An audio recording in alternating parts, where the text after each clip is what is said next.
Yorana, chers amis internautes, cool. Aujourd'hui, vidéo très longue. Je vais vous raconter ce qui a été résumé dans les interviews, surtout à la Polynésie, la première. Ma transformation, ma perte de poids. Déjà, il faut savoir, il y a plus de 4 ans, je faisais dans les 230 kilos. Comment je le sais? Vous voyez, au marché de papier, il y a une balance, hein, mais normalement, c'est une balance industrielle. Ben, moi, j'allais dessus parce que la plupart des balances ne pouvaient pas afficher mon poids. L'aiguille, elle trompe, quoi. Elle fait comme ça. Et sur les machines électroniques, ça faisait erreur. Et plus je prenais du poids, plus ça rajoutait des R. Bref, comment je suis arrivé à prendre la décision de perdre du poids? Fin d'année 2020. Début novembre, fin octobre.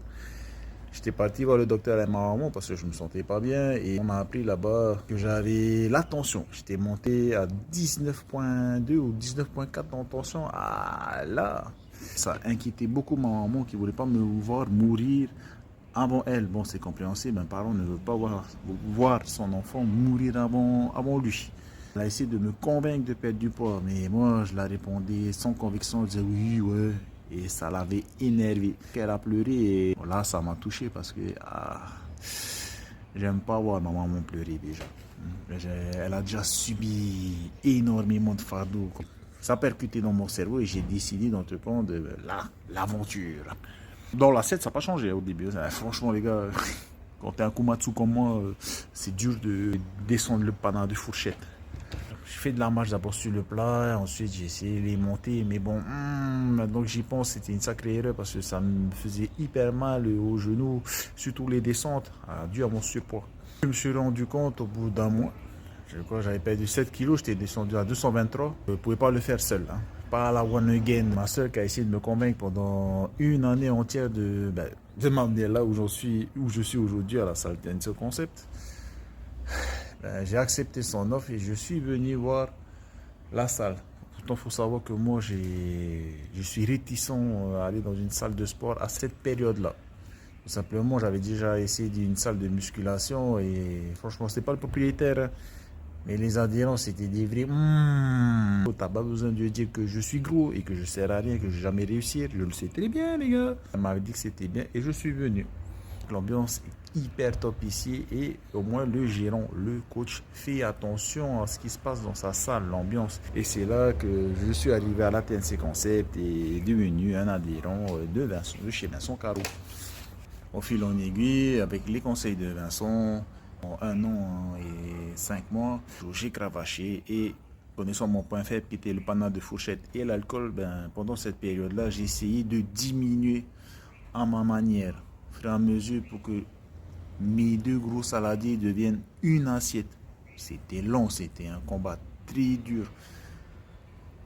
Les gars, combien de fois sur ces 1 an et demi, les doutes étaient là et plein de fois j'ai shooté plein de fois, je suis revenu. Et grâce au soutien de ma famille, mes amis, les amis de la salle et surtout de coach et sa femme, hein, qui m'ont très bien conseillé, très bien soutenu et qui m'ont guirlandé quand je lâchais prise. J'avais perdu 60 kilos. De 223, j'étais tombé à 160. Et j'avais assisté en mai 2022, il y avait l'IFBB qui s'est passé au swing. Et j'ai vu les athlètes de Vincent monter sur scène. J'étais tous les jours à la salle, je les voyais s'entraîner, on chiait. Et ce soir-là, c'est là que ça fait un déclic. Quand je les ai vus sur scène, défaite les gars. Moi, j'étais carrément jaloux d'eux. C'est pas jaloux du côté négatif, mais je les enviais quand j'étais jaloux. Je voulais être à leur place.